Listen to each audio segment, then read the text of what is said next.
Hello and good morning, Flickin' Fanatics, and Happy New Year. It's our first news and views show of 2022. Today we're going to be doing a holiday recap of our time off, breaking down our best and worst lists of 2021, and talking our most anticipated movies and shows for the new year. And we're going to get right into that after this.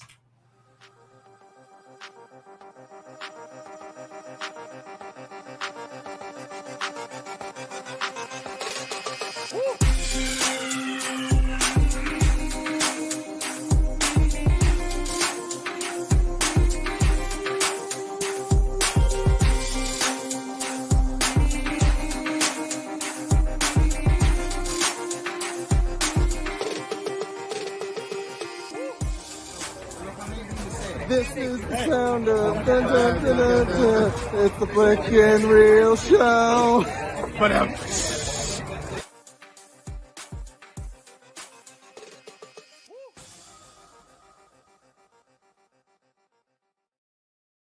Hello. It is News and Views with your hosts, Jesse Swift and Scott Fox.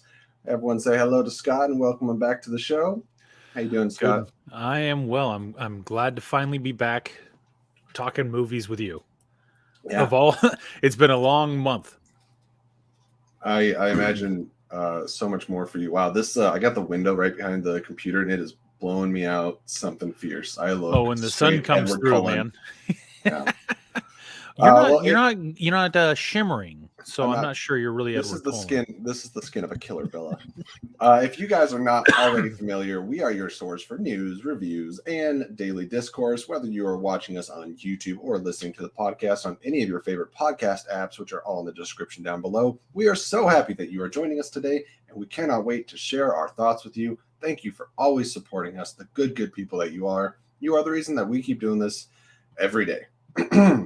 But before we get going, we want to remind those of you watching, whether on live or replay, please take a moment, hit that subscribe button to the channel here, and also on Twitch, which we are not currently streaming right now, but we do gaming and things like that, and that is twitch.tv/SwiftWingblade. There's a recent name change, so keep an eye out for that. All right, make sure you don't miss any of our news breakdowns, late night ramblings, and weekly reviews. Right now, we're reviewing Boba Fett. This coming week, we're going to have Mara Kanopik on the show, and the week after that, Star Wars competitor Laura Kelly, first time on the show, so that'll be exciting. Yeah. And if you want to support the channel, you see that StreamYard link down there, just to make sure that we get to keep going and keep doing all these fun things. But before we get into the topics that we have created for today, we do have our sponsor, and today's episode is brought to you by, let me bring it up here, 2003's The Room. The Room, directed, written, and produced by Tommy Wiseau, is a compelling tale of love, loss, tragedy, and breast cancer. The story of Johnny, Mark, and Lisa will tear you apart. The depth of emotions that Tommy is able to bring from co-lead Greg Sestero is unlike anything I have seen. This classic film will have you tossing footballs and telling the naysayers to keep their comments in their pockets. Please mark your calendars, because here on the channel, we will be hosting a plethora of guests and watching The Room on Saturday, January 29th at 9 p.m. Pacific Standard Time. Join us and tell your friends, don't be a chicken, cheap. Again, that is January 29th at 9 p.m. PST. Guests to be announced soon. Anyway, Scott, probably the longest intro of my career. How you feeling? Let me get my breath back. I'm good. I'm really excited. I'm glad we get the opportunity to talk about stuff. There's not a whole lot of news, so to do a 2021 recap and an excited for 2022 is a great discussion. But I would be remiss if we didn't get back into our old ways with a little bit of trivia, Jesse. That's the thing I forgot to do. Are you prepared for what I've brought to you today? Absolutely not. I forgot to prepare and also to come up with some trivia for you. No worries, because trust me, after I ask you these ones today, you might just I don't want to know what you're going to throw at me next time. Get a new co-host. Yeah, pretty much, it might feel that way. So, That being said, my trivia that I have for you today, 3 hard-hitting questions. Now, anybody who's been a fan of our channel for any length of time or followed your career in the Schmodown or anything will know that you are a hardcore, and when I say hardcore, I mean hardcore fan of 1995's epic video game masterpiece, Mortal Kombat, including your favorite character. Jesse, I'm fairly confident that I can say this, that Johnny Cage is your favorite character in that movie. I have a top 3, and Oh, I okay. can't pick a number 1. Johnny is part of that trifecta. That is Okay. correct. Yes. Now, refresh me. Do you know who the actor's name for Johnny Cage? In 95, Yeah. Lyndon Ashby. Ooh, good, because that's your category for today. Stop. Lyndon Ashby. I've never seen that before in my life. All right, I feel bad, kind of, but I think this is still going to be funny. All right. Mortal Kombat was not the only video game adaptation for Lyndon Ashby. What other video game movie was he in? Not the lead, but what other video game movie was he in? Was it Street Fighter? Ooh, no. We're looking for Resident Evil Extinction. Oh, that's one of the later ones. Evil Extinction. Yeah. It's surprising. His filmography is actually rather lengthy. A lot of TV shows. And 3 credits for directing, but he also had one other video game, Resident Evil Extinction. Congratulations. Number 2 on this fun list. Emphasis on the stink. Yeah. Now, this is going to push you outside of the movie realm, but I know you're a fan of the Mortal Kombat video games. In which Mortal Kombat video game did Lyndon voice Johnny Cage?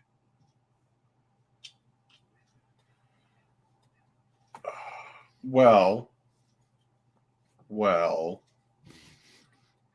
is it Mortal Kombat 11? Ooh, you're 1-1. Congratulations. 1 for 2.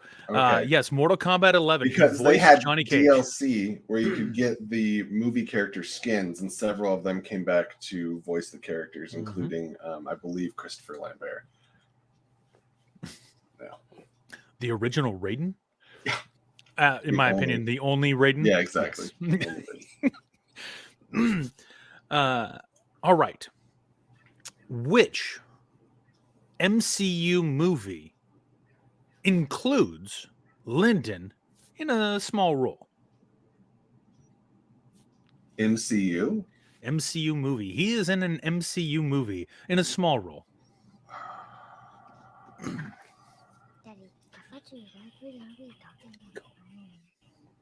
Man. I'm going to say The Incredible Hulk.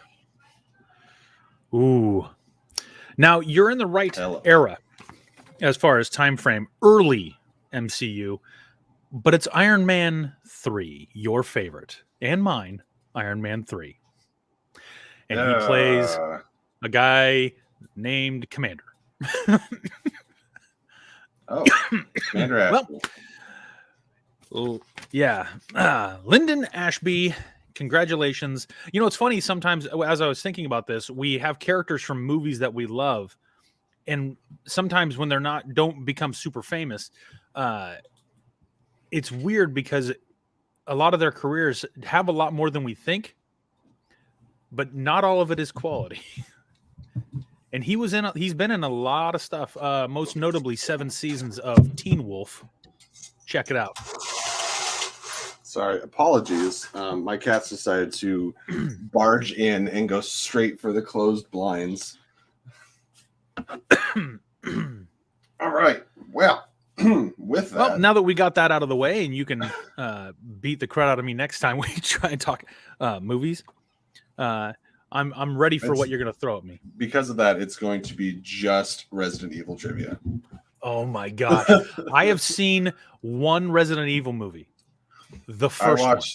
I watched the first two, and I think I went, "That's enough of that." The problem is now we're at 17 Resident Evil movies, Well, yeah, 18 if you still count the reboot, starring right? Mila Jovovich.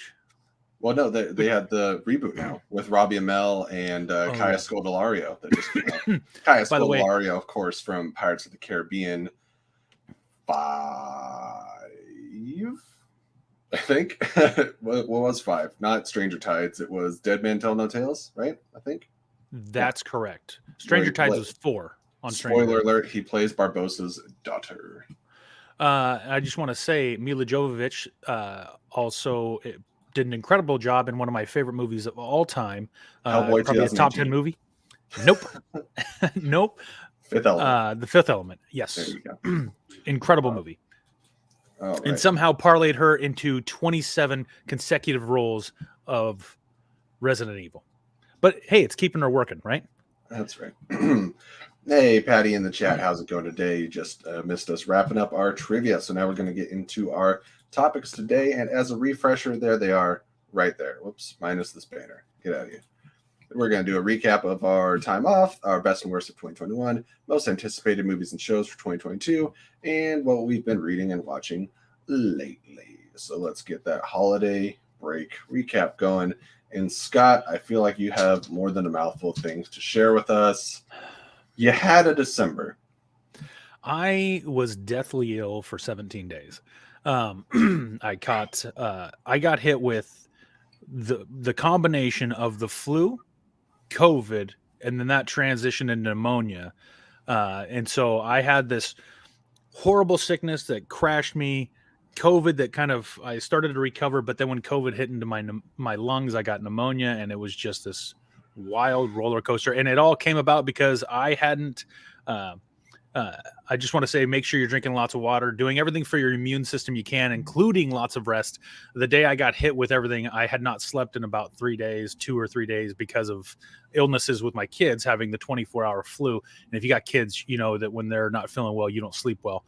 And after multiple days of that, when the sickness hit me, due to lack of rest, my body was not equipped to fight anything, and it derailed me hard. Really hard. But because of that, the worst part of all of that is I had to miss the premiere of Spider-Man No Way Home. I thought about you that entire absolute travesty. And I'll be honest, I still have not seen it because as soon as I started feeling better, I had to get back to work. I had missed weeks of work. So don't worry. I don't care if you ruin spoilers because they've been ruined. You can only avoid it for so long. They're everywhere. Kim Kardashian is spoiling it right now. Yeah, and she got a ton of backlash for spoiling it. But you know what? That's one thing I pride myself on is I can go see a movie having it been spoiled and still allow myself to be immersed in it and find all the joy and happiness that I was going to get anyways. I was doing my best to protect people for the first week of release, right? The first 7-day period. But now they are interviewing the actors that we speculated about in the movie, and those interviews are everywhere. You don't have to look for them. They're on Facebook. They're on every news site and things. So it's like, at this point, now that it's been out for over, I think we're 3 weeks now. If you haven't seen it and you get the movie spoiled for you, that's on you. You can't really be upset at anybody else just because that's the nature of the world we live in today, is one that keeping a secret, you've got this much window. And I'll be honest, it was ruined for me day one. I didn't even intend to, but because I was sick in bed, not really thinking about it, I flipped open YouTube, and the first thing was boom, cut of they had one of the people sneaking in YouTube for like the first 5 days. Yeah. Yep. What were some of your highlights? We were both two people that partake in the Christmas traditions. What'd you do for Christmas? What were some good gift exchanges? Well, because I was sick, I stayed home. And I also won Husband of the Year. My wife's birthday is December 22nd. Okay. And then Christmas is the 25th. And I'm a procrastinator, meaning that I wait fairly late to get her birthday gift. And then I have 2 days to buy her Christmas gift. And then usually I somehow work that all out. But because I felt deathly ill and it was inappropriate for me to go out shopping knowing I was sick, I was left in a situation where I could not go to the store to get her birthday or Christmas gifts, which made me a champ. But we had a small gift exchange with my wife and I. Got some, the standards. You got socks, you got underwear, you got the normal things you get every year. One fun thing that my wife did get me was thumb picks for playing the guitar that you can slide on your thumb and kind of stay on there. And I'm terrible at the guitar, but I'm getting better at it. I keep practicing, and so I enjoyed that. But then also just seeing my kids enjoy their time. Got to see just before I fell ill, got to see my eldest son play in he plays in the Junior Symphony Orchestra in Maple Valley, and got to see his concert. And my second son got to see his middle school concert on the Monday before I fell sick. So getting to do some fun things with family, but then really because we were sick, we stayed home and watched a lot of movies and relaxed. Well, I can't wait to get to that. We're reading and watching. I'm sure you're gonna show me up there. Well, some of them I will talk about in some of my top movies for the year. Hey, designer of the beautiful overlay we're using right now, this Mr. Sean Wingblade in the chat. What's up, buddy? He's been helping me study. We're prepping for the Schmodown season come up here in a couple months, so we already got to get our studying. Got, I don't know, probably about 50 new movies on that list. So we're at like 350. Yeah, I saw last year was 250 movies roughly for the Schmodown Inner Geekdom, and then you told me 350, and I was like, what? It's just... Anyways, I'm thoroughly impressed by anybody who does the Schmodown because of the breadth of information you have to know. Scott, it's huge. First Class League SEL auditions. They're taking them now. Come on, buddy. I've thought about it, and I've been thinking about it. The problem is I know what those people know, and I know enough to know that I don't know what those people know. Show up and have fun. Get a personality out there. I also have to consider my schedule, considering I work 2 jobs, run a small farm here at my house, and have the full breadth of everything else I do. Uh-oh. Oh, now I'm getting peer pressure from Allison and Sean. Okay, fine. Fine. I'll do it. But I do love trivia, so it is fun. Do what you can. And also, then you have people within the community that are studying the same things. So you get residual, and we can introduce you to some of our study classes and stuff that we do. Oh, nice. Now, I just want to say, I was living vicariously through you. First year as a married man, first Christmas married. Congratulations. First holidays, beautiful photos. We got our first tree, our ornaments. I have a Boba Fett ornament. I got a Christmas Spider-Man ornament. That's super cool. I got my wife an up ornament of it's Carl and Doug, the dog. No, his wife that passed. It's them getting married when they were younger. Oh, that's beautiful. I can't remember. But I got to live vicariously through you, and I saw a bunch of pictures of family gatherings, all those things that make the holidays what they're all about. So it was nice to see that it looked like you had a great holiday. Ellie, thank you. Patty and Allison in the chat. Yes. Carl and Ellie. Yeah, absolutely. But I got to tell you, I didn't have I just had a brain fart. What did you say that you just got after COVID? Pneumonia. I could not say the word in my head. I didn't have pneumonia, but I had paranoia because so we have now, if those who are not aware, 4 main members of our podcast. There's myself, Scott Fox, Sean Wingblade, and now, if it hasn't already been made official, we are welcoming Allison Salamoni to the group here. 3 of you got COVID this month, and I know that we have no physical contact, but when I tell you I was freaking out, and then I went to Christmas, and for Christmas, like 70% of the people I was around had COVID in like the next few days, and I was just like, I haven't been sick since January of 2020. I have not been sick for more than 24 hours.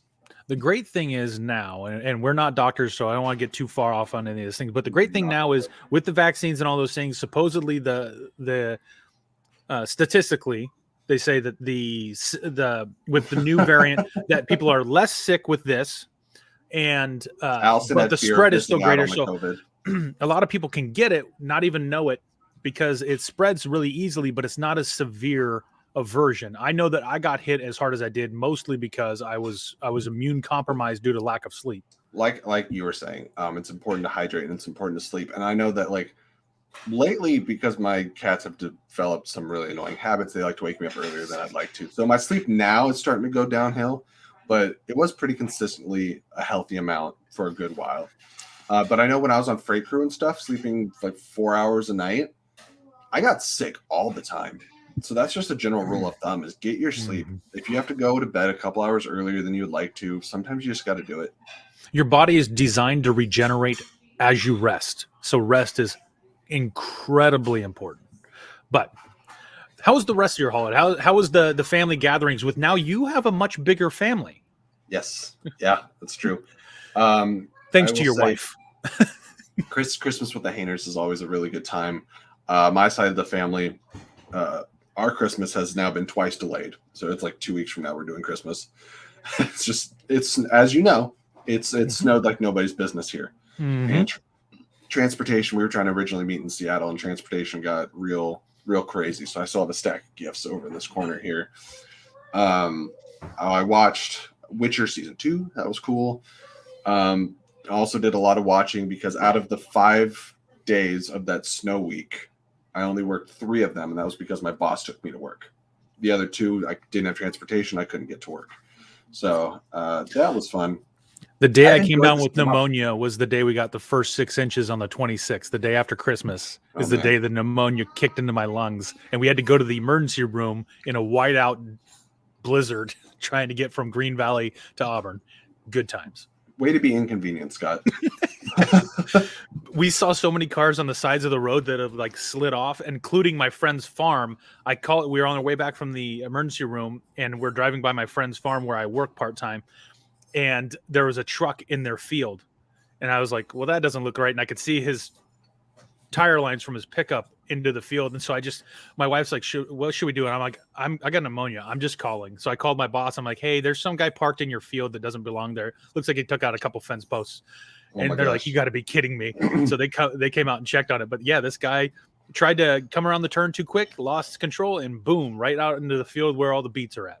Well, I was going for a quick walk this morning, and there's still sidewalk by my house where when it was snowing, somebody drove up on the sidewalk and into the grass, got stuck, barreled down through the snow, through the grass, and through the mud. So there's just 2 giant holes, and they fill up with rain, and it's all over the place. When you do that, you can high center your car, and your car will literally the bottom of your car ends up sitting on the pan on the ground, and then your wheels are not even touching. Poor Luke over at Galaxy Geeks said, feel your pain completely. I had COVID during the snow in Tennessee. Oh. Yikes, guys. It's just, people talk about the new variant and stuff, and like, I don't know what its threat level is, but as far as like being contagious, I have never at any point during the last couple of years known this many people directly that were sick, like at once. That's the biggest thing about this new one is they say that the spread is super fast. So John says, wait, you're not supposed to park in a field? No, you can. It depends on what your function is. It also depends on if you go through a fence first. Yeah. Yes. If you go through the fence, you're not supposed to be there. If you go through a gate that was opened for you, it's generally considered to be okay. So yeah, had an awesome holiday break. This sweater was a gift, and also one of my favorite shirts. I'll do a little quick show off here. It is the Batman here, Robert Pattinson. Yes. Dude, I saw that.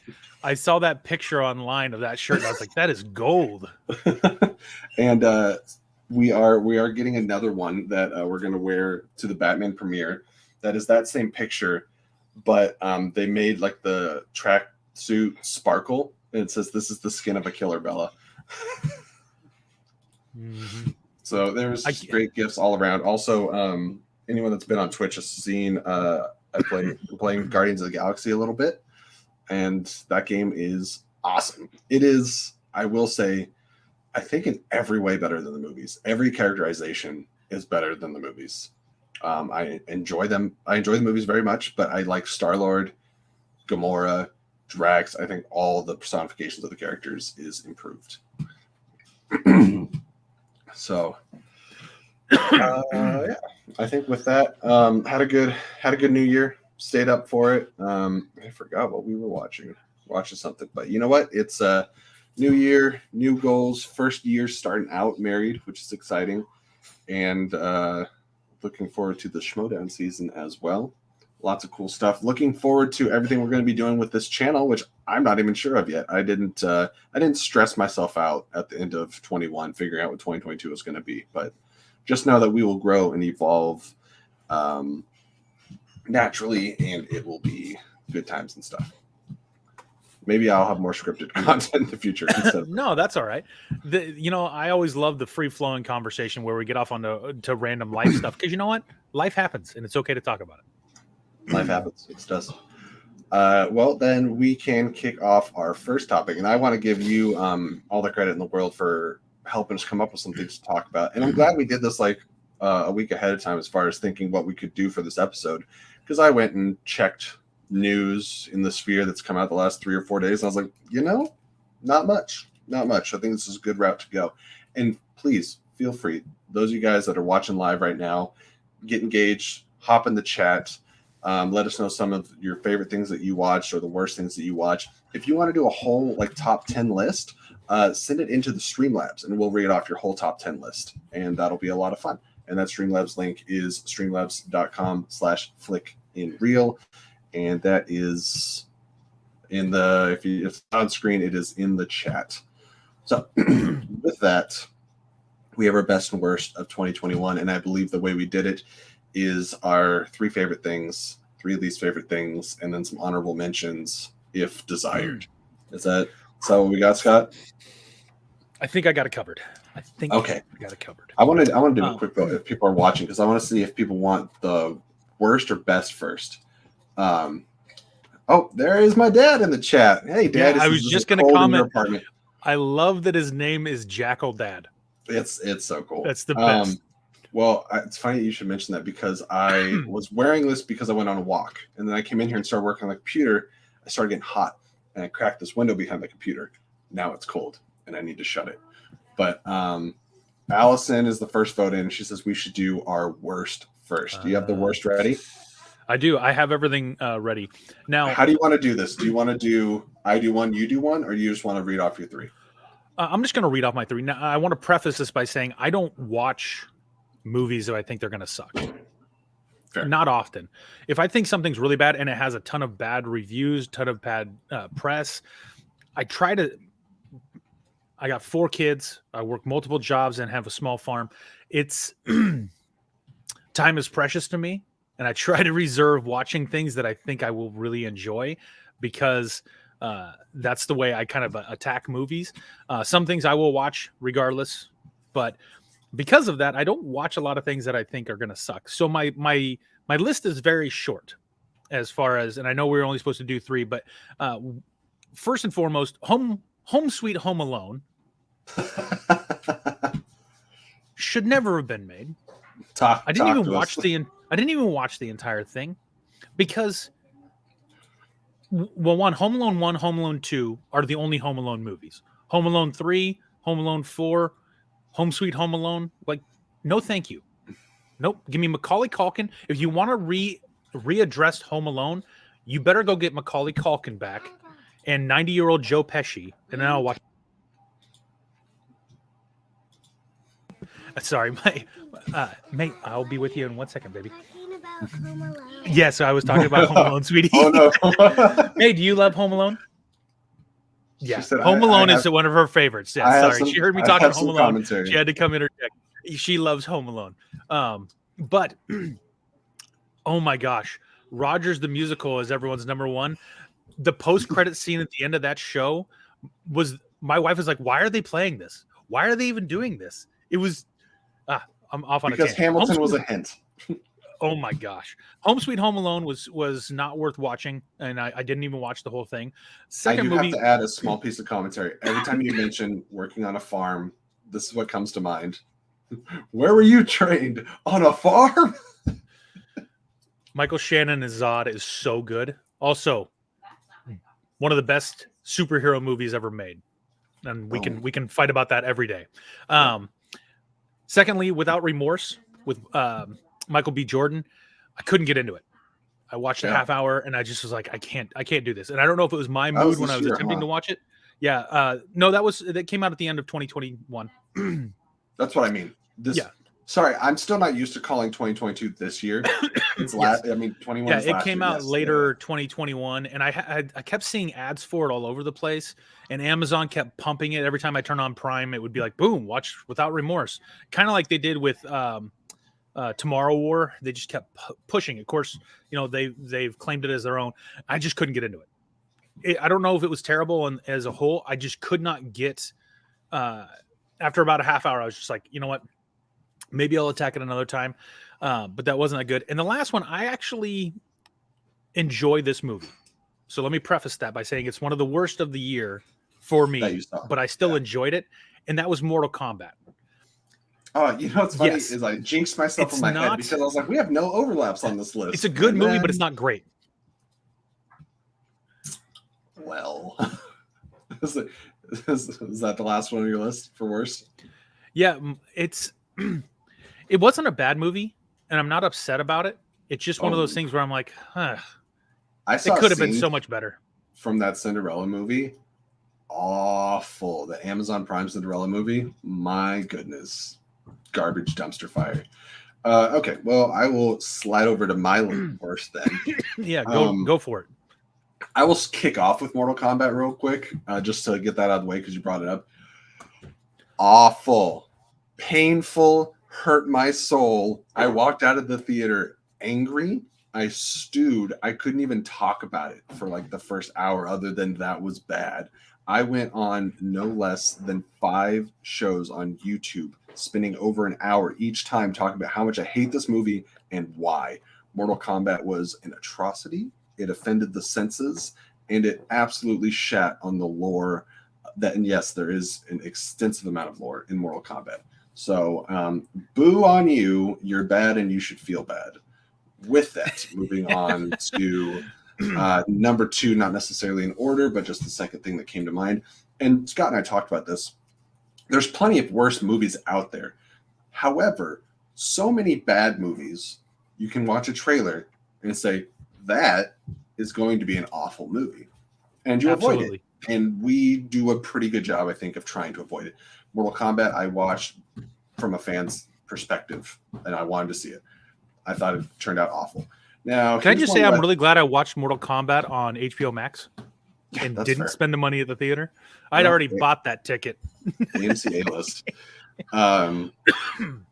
The second one on the list is something that I thought looked really awful from the trailers, but the early reviews were optimistic, and I have an obligation to see comic book films, so I'm not going to see it, even if I don't want to. Venom: Let There Be Carnage made the list for me of bottom 3 films. What's funny is I think it's better than the first movie, and it's still in the bottom 3. I just think they're 2 really bad movies, and there's some people that might argue that I'm missing the point because they're almost satirical. And it's another one of those points where I wanted something else from it. And I think some people got exactly what they wanted, and that's great. These are our lists. These are personal lists. Venom did not work for me on any level.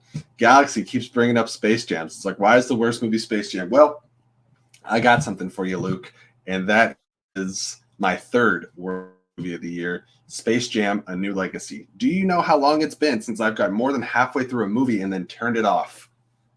Space Jam: A New Legacy holds that title for 2021 as being the film that I could not make it through. I was bored, I was cringing, and I kept waiting for it to become watchable. The only 20-second period I enjoyed is when they went to the animated DC world, and I got to see some of the original Justice League animation style, and I was like, this is fun.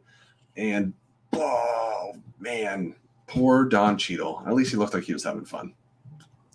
Yeah, that I didn't even watch it because the trailer looked so bad that it was one of those ones where, you know, how you just said we try and filter, like you can watch a trailer and be like, this is going to be trash.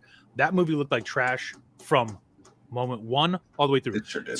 The original Space Jam, not a great movie, but I really love it. And that might be childhood nostalgia, but it's at least it's got some redeeming qualities. I think what's and really Bill Murray hard is gold.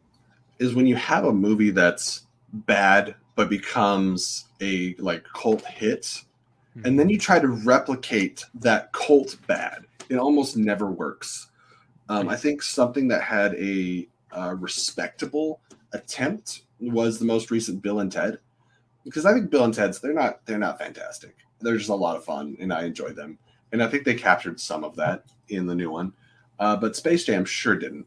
All the fun was gone, all the charisma. It's funny to talk charisma when we talk about like Michael Jordan and stuff, but everything was off about it. It was one giant stretched out advertisement, and not in the fun kind of way. Like Ready Player One, I think is a fun advertisement. The trailer made me feel like they're just trying to pump out a bunch of product. That movie felt like it was being made as a means to move merchandise. Like Joel Schumacher's Batman and Robin. Oh, it's meant to sell toys. Sean says Face the Music was low-key inspirational. Have to agree with you. Okay, so then now we get to move on to the fun stuff. So that was our worst movies. Love to hear what you guys think was the worst movies of the year down below. So we're going to talk about our top 3 best movies or best experiences. This was much harder. Way harder. Because there was a lot of good. There was a lot of good stuff this year. A lot. Well, it's kind of like trying to pick your top stuff, like what you're most anticipated for 2022, was trying to narrow down the best things from 2021. So let's do this a 1 for 1. Sure. What was your? Let's save the top one. I do want to do honorable mentions first, because something I didn't mention is I just said the best or worst of 2021, right? That could be shows. I didn't specify movies. True. So I did with honorable mentions. I brought up Arcane, Midnight Mass, and WandaVision are all fantastic things that are on the honorable mentions list for best of the year. Movies. I was so surprised these didn't make my top 3. Eternals, No Way Home, Shang-Chi, Tick Tick Boom, Don't Look Up, The Suicide Squad, West Side Story, and King Richard are all on my honorable mentions list. And I was like, wow, this was a pretty good year. So I could have my honorable mention list could have been very long. Could have been. My honorable mentions basically are Zack Snyder's Justice League, Free Guy, Matrix Resurrections. Even though I know it's not great, I still enjoyed it, and it was redeemable for the franchise. Cruella, great. I just want to say Now, my ranking of top 3 does not include Spider-Man No Way Home because I have not seen that yet. Fair. I have a feeling it will be one of my top movies once I get a chance to see it. And if it's not, I would be shocked. And then I will say, re-record this whole episode. Yeah, I will say, if you haven't seen it, Harry Potter 20th Anniversary Return to Hogwarts. It's a movie. Yeah. It's an hour and 40 minutes long, and I cried at the end so bad. I was sobbing throughout it. Sean was very disappointed. Let's talk to Sean about that special.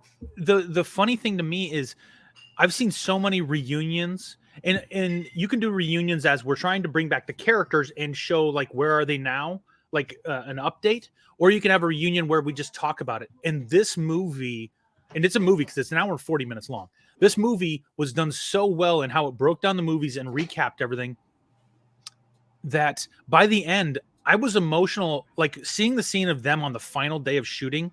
When they were done with, they finished a 10-year journey.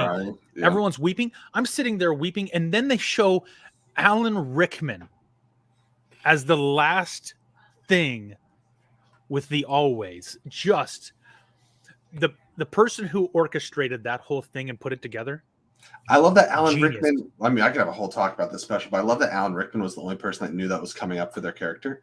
He knew it like 7 years early. Yeah. He's like, I need to know the trajectory of this character for like my acting purposes. I love that when he would do something, the director would be like, why is that? And he'd be like, you'll find out later. What? Like, come on. What a flex. What a flex. And the fact that J.K. Rowling tipped him off when they were still making the second movie, I think, and then he had to keep the secret for essentially a decade. incredible.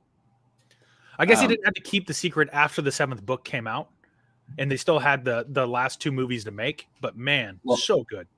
well, Yes, my Allison, always. I cried from start to finish. Oh, to my so my good. documentary friends here, Patty is saying the rescue documentary on Disney Plus on the Thailand cave rescue is so good. Yes. Um, so is that, or were these honorable mentions, or did you start? Was that Those are just my honorables, and I could have those done a are okay. lot more. I could have done a whole lot more.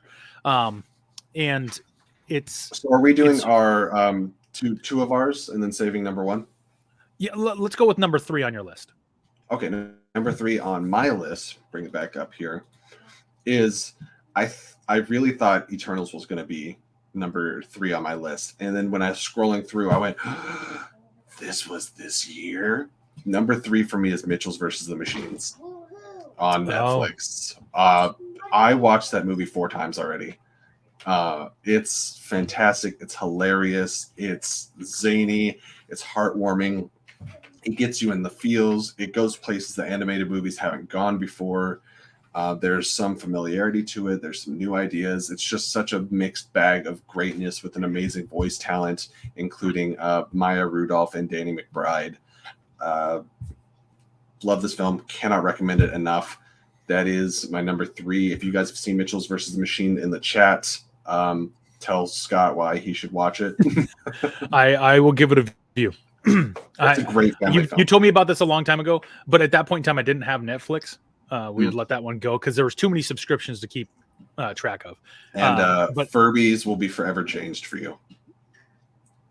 Furbies, I worked retail when Furbies came out.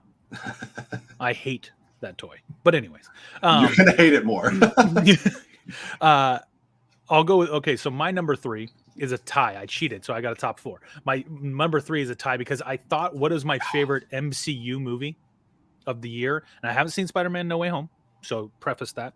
Right. But I was torn, and I could not, for the last 3 days, make up my mind whether I liked Shang-Chi or Eternals better. They're so different. So different. But when I think about rewatchability, the characters, the development, the emotional portions, the all the aspects, both of those movies were incredibly good to me, and both deserve over a 90% rating. Shang-Chi got that. Eternals is still battling the dump pre-launch. It's wild how close I feel about those movies and how they are like 50% apart on Rotten Tomatoes. I cannot comprehend. Again, Rotten Tomatoes is a trash website, and I will stand by that for the rest of my life. This is a Rotten Eternals, Rotten Tomatoes trash account. Yeah, so Eternals and Shang-Chi, and again, it depends on the day which one, and that's why I had to put both as a tie because I could not pick which one was the best movie of the year or the better movie of the year for me. I love them both, and I'll watch them both again multiple times. Since we'll alternate, and we will circle back and let you get your number 2, and then I'll do my number 2. Perfect. So my number 2 was Encanto. Holy cow, was that I got 4 kids. All right, I'm just going to interrupt you to say that we're just going to talk about Encanto now because Encanto is my number 2 as well. Yeah. Oh my gosh. Is right so here, good. buddy. Right here. We were listening to the album again last night. Like, never stop. And then I popped into a watch along last night to get in the comments. 80% of Lauren's TikTok feed is all Encanto TikToks. Love this film. I think it's the best Disney movie. I'll say it, the best Disney proper film in the last 10 years for me. After that, it's Tangled, but that's more than 10 years old. Tangled is my eldest son. It's his favorite Disney movie.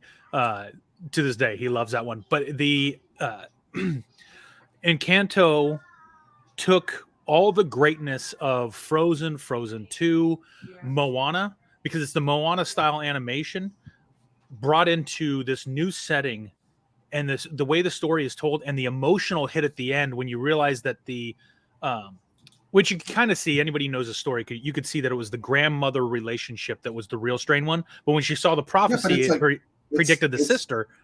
It's a strain, and we kind of have a antagonistic role, but there's no villain. The villain is relationships, and it's something that is there's not a bad guy in this film. There's complicated feelings and emotions that come from fear of loss, fear of, being accepted. There's just so many things, and it's just such a hard-hitting film. Every time there's a new revelation about like a meaning in one of the songs, Lauren and I start crying all over again. And there's a song that is completely sung in Spanish in this movie. And if you put the subtitles on, because we watch everything with subtitles, I cried harder when I found out what the song was actually about. I was like, oh my God. It really, that movie, if somehow can get nominated for Best Picture, if they expand it, I know they leave out, there's a lot of musicals this year. And those seem to get a lot of favor by the Oscar, but that movie should easily win Best Animated Feature and should be nominated for an Oscar for Best Picture. It's so good. Here's my question to you. Assuming that they get a nomination for this category, what would you nominate as Best Song from Encanto? Because it's like I think it's called Surface Pressure, but it's the one the really strong Luisa. Yeah, her song with the drip, drip, drip about the pressure just is so good. And you think about it, like the psychological toll that being the strong person takes. And they did such a good job of really capitalizing on the mental toll and the emotional toll of having to be physically strong. Man, they really hit all the notes in that movie. And I know I'm not trying to be like hitting the musical notes, but I mean, as far as the emotional cues and touching on all the key parts of relationships and how they bend. The one girl who's upset for having to be perfect all the time, and the girl who's upset that she is perfect all the time. Just, it takes a lot of stereotypes of how people are, and it plays on them perfectly in the dynamic of a family. It asks you to look beyond what you see at face value, because at face value, you see Luisa is a perfect, indestructible, strong person, but you look under the surface and you see that there's a lot more there. And same with, perfect Isabella and her song. And sorry, Jeff's comment. Just woke up in the bathroom humming Surface Pressure, and then I opened this video at the exact moment. It's inescapable, and it's so good. And it's not like in the way that you walk into Target and they're always playing Let It Go or How Far I'll Go from like Moana. I can't get enough of these songs. And for both Frozen and Moana, there's always like the best songs, and then there's in between songs. It kind of feels like. And for Encanto, I can just listen to that whole album over and over again. It was such a pleasant surprise. I love this film, and I would love to see like a Disney Plus series spun off of like one or more of these characters, the whole magical families. Just call it the Magicals, and that's the show. Anyway, so yeah, Encanto.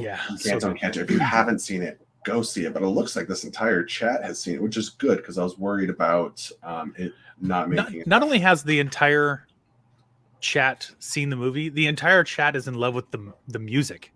Right.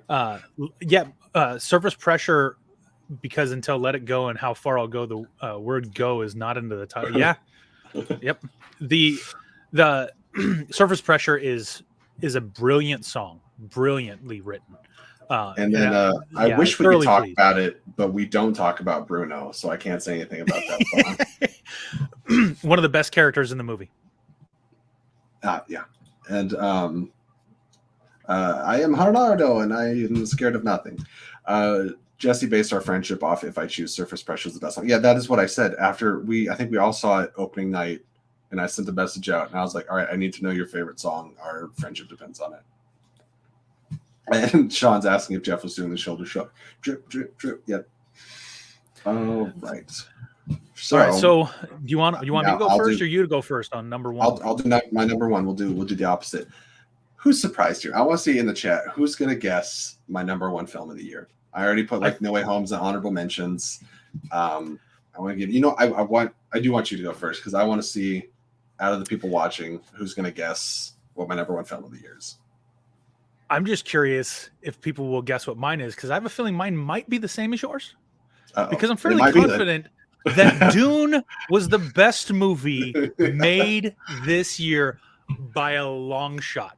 That's And true. I have not seen No Way Home, but let me say, very rarely have I walked out of a movie and my first reaction and the first thing I text you was perfection was my word. And the reason why is, oh my gosh, Matrix. The reason why is this was the best book to movie adaptation I've ever seen. And if you don't know the book Dune, some of this movie might be a little lost on you, and it doesn't have the resolution that a normal movie would have because it's a part one. Right. But loving the book Dune and then seeing this movie, they could not have done it better. They cut what needed to be cut, they kept what needed to be kept, and it was beautifully done. And Timothée Chalamet is absolutely amazing in the role.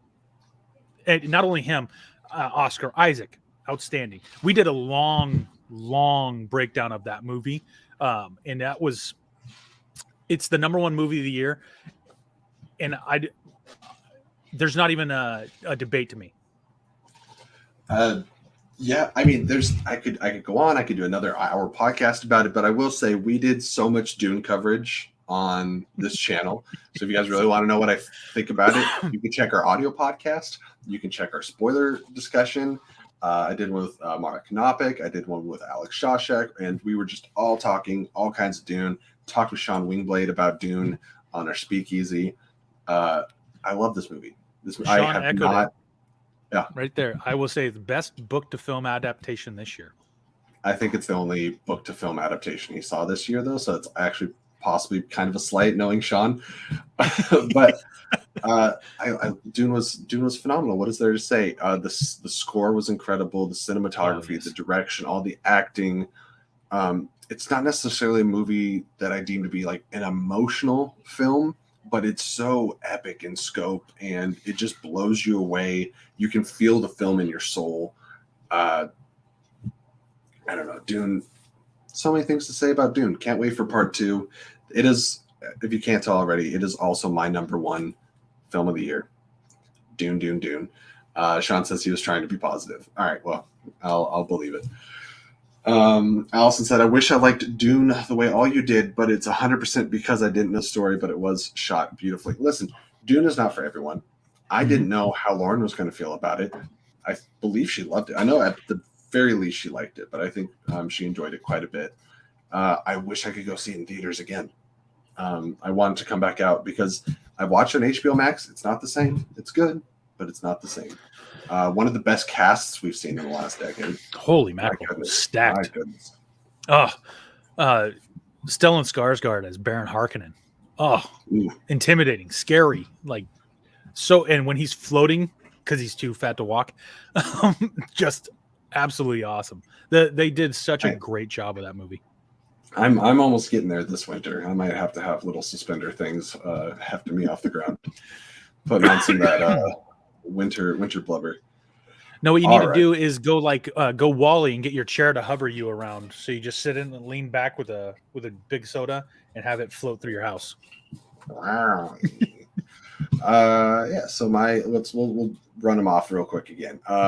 3 worst movies for me were Mortal Kombat, Venom: Let There Be Carnage, and Space Jam: A New Legacy. Scott, for you, your worsts.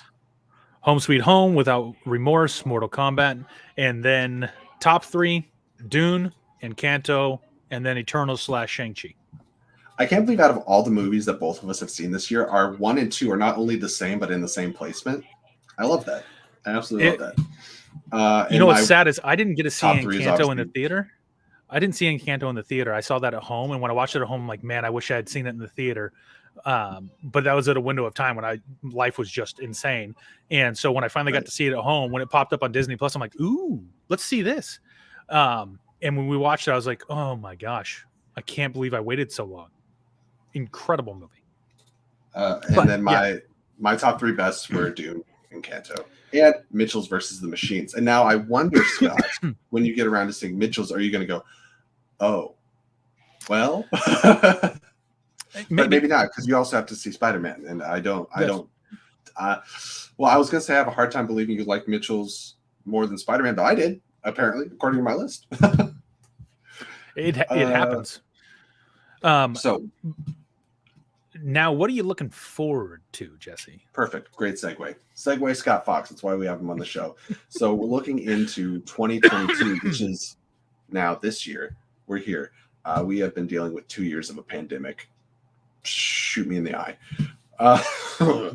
But we started this show, I think, shortly after the pandemic started. Yes? That is correct. That was one of the first topics. We filmed our first episodes. Yeah, we were talking about how it's going to affect movies. And I don't think it was shortly after the pandemic. The pandemic had been going a while, but we talked about the repercussions because theaters were not opening up like they thought. And what the impact was, that was after Disney released Mulan straight to Disney Plus, and it tanked. And so we had a lot of questions as to how the landscape would change with streaming services and movies going directly to streaming versus going to the theater. And we've clearly seen that is a financial risk, huge financial risk for movies. HBO Max and Warner Brothers ate a lot of dollars going straight to HBO Max. Yeah, and continue to do so. When it said like their most watched movie on HBO Max, like that had the biggest premiere, was Mortal Kombat. Surprisingly, bigger than Suicide Squad. And then the most views they got for any premiere on HBO Max was the Sex and the City reboot. You're doing something wrong.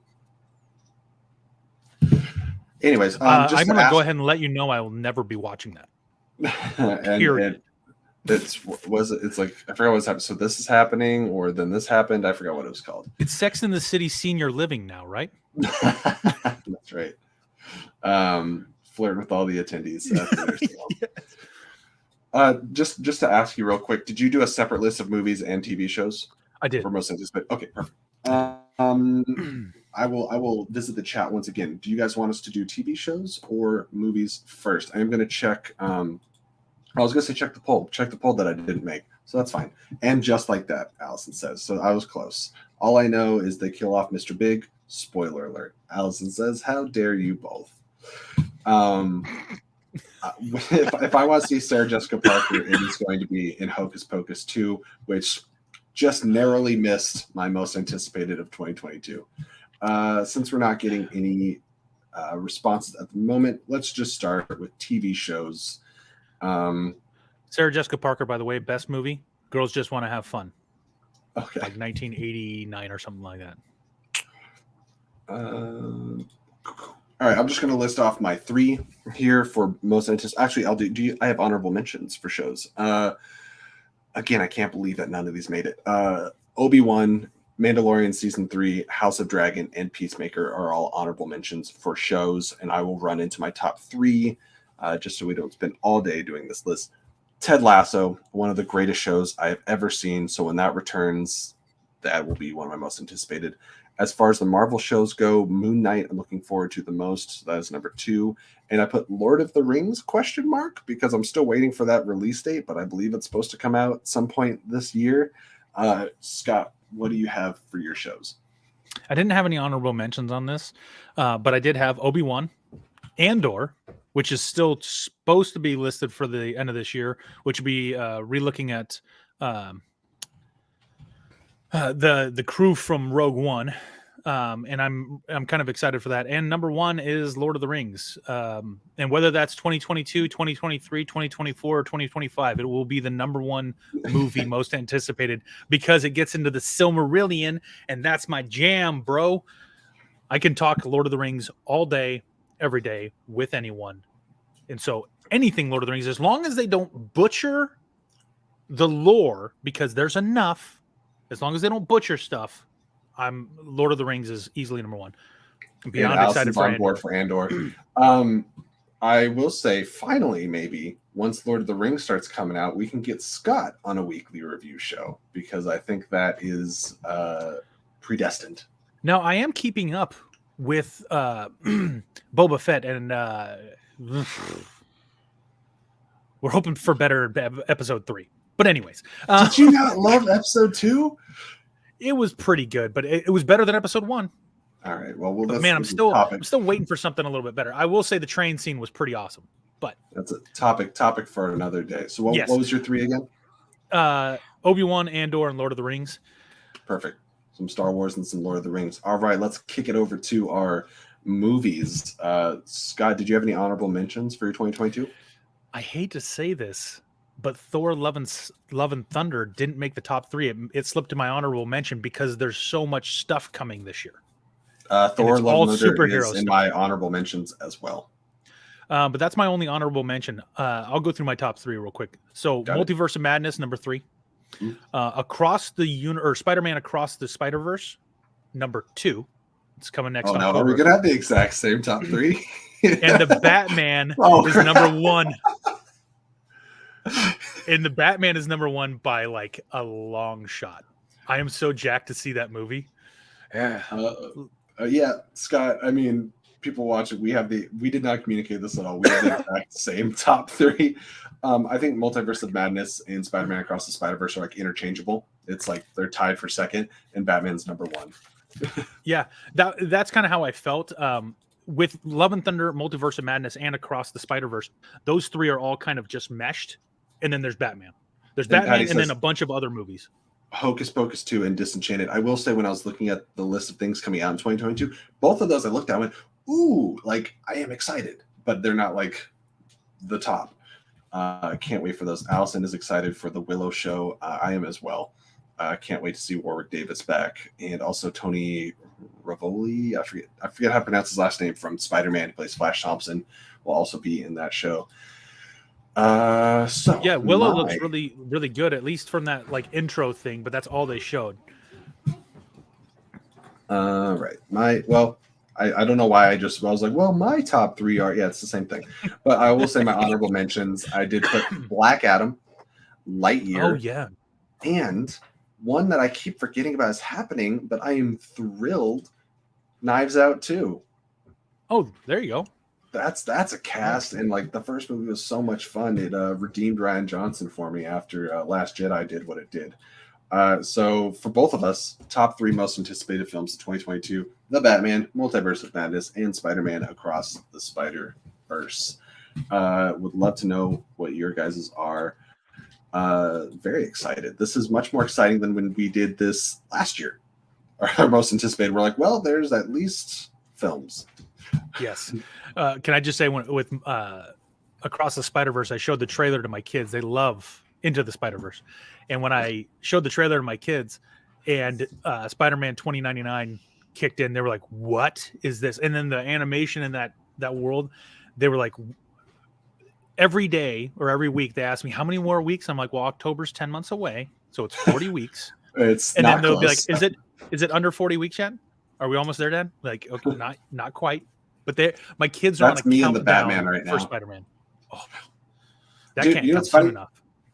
You had Batman. Morbius was before Batman. Now it's after Batman. So we're going to get Bat content before Morbius.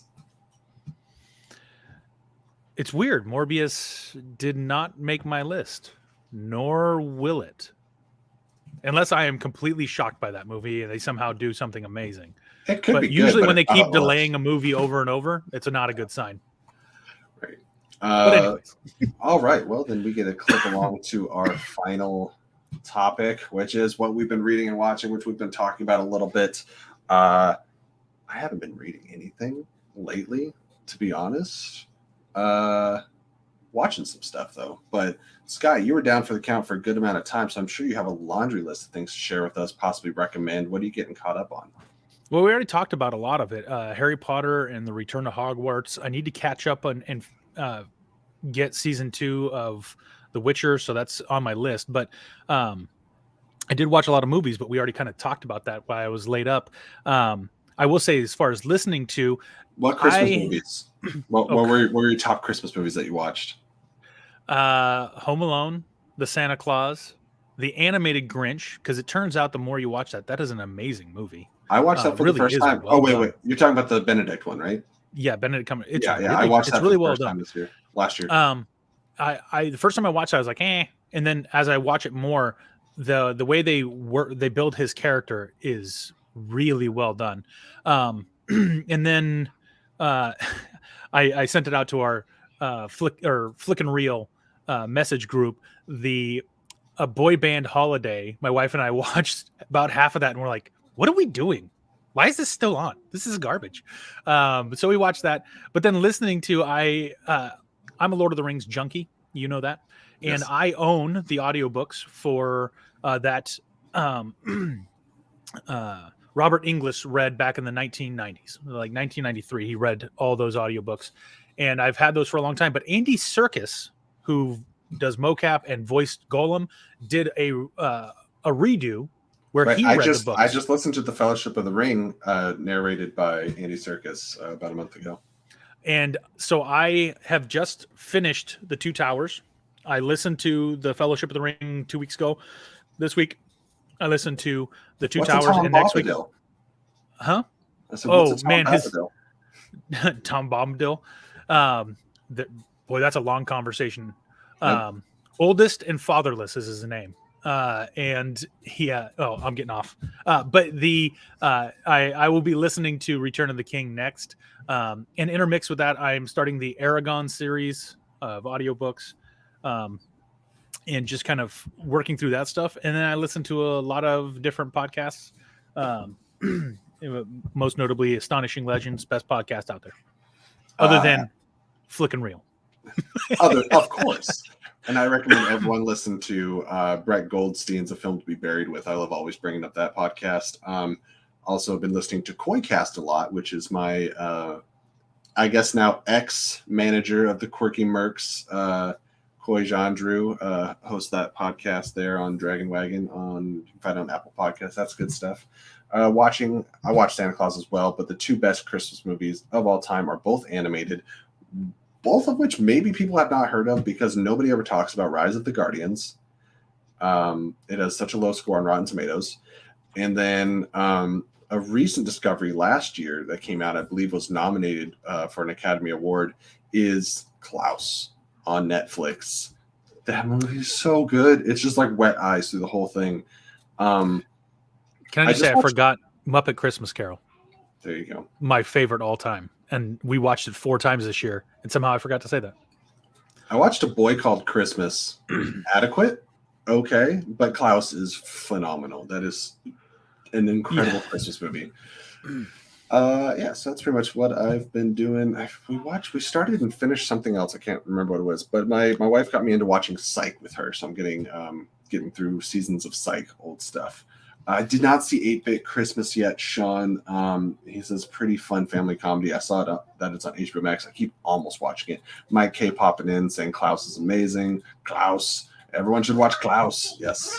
If you want to see a German Christmas movie, go watch Krampus. And then don't sleep for a week. About the one that came out a few years ago? Yeah. That was my first review ever. Really? My first review was for Krampus, and I went, wow, that's a film. The Germans do Christmas different than we do. Just gonna let you know. German Christmas hit a little different. All right. Sean said A Boy Called Christmas was fine, not bad. That's kind of how I felt about it. I was like, it had cute moments, some heart-touching moments, and then a lot of why? Why is Kristen Wiig in that much makeup? Why is what's her name?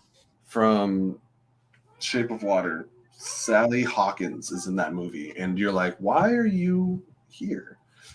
Psych. Sean said Psych was my favorite show for the longest time. Sean and Gus can do no wrong. Yeah, I am finishing up season 1, I think, right now. So it's a good show. It's a lot of fun. It's one of Lauren's favorites. That's one of the hard things is there's just so much content available. And it's hard to keep up on all of it and watch it all and digest it all. And then it doesn't matter how much you do watch and how much you want to watch. Somebody is going to have seen something that you didn't watch and be like, you should see this one. And it's like, and I haven't used the term bored for, I swear, 10 years. Because there's always something you could be doing, watching, in your free time. It used to be, I remember being younger and like I didn't have something to do. Like I didn't have a responsibility or anything. So I would just be sitting and I'd be like, I'm bored. I have nothing I could be doing right now. Never happens. If I have free time, I have 100,000 things I could do, want to do. I'm the opposite now. There's never enough time in the day. But anywho, So thank you guys, everyone here, for joining us on our first show of 2022. Welcoming Scott back to the channel.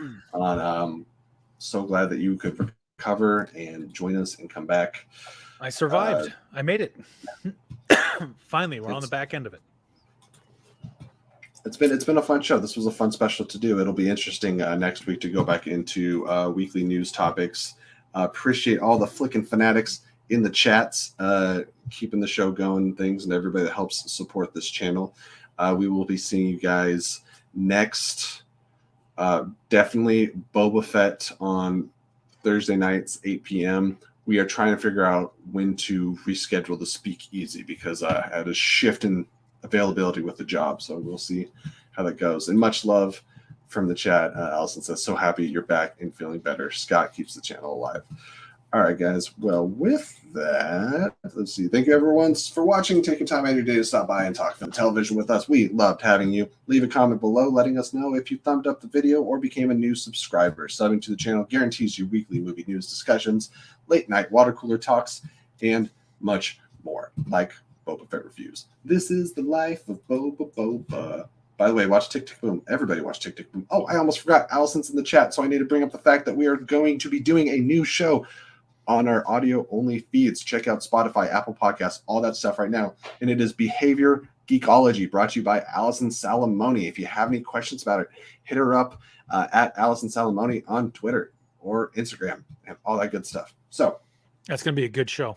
It's going to be a great show. I cannot wait to listen to it. Hopefully guest on it at some point. It'll be a thinker. Anyways, with that, guys, keep it real. Until next time, we appreciate having you, and bye-bye.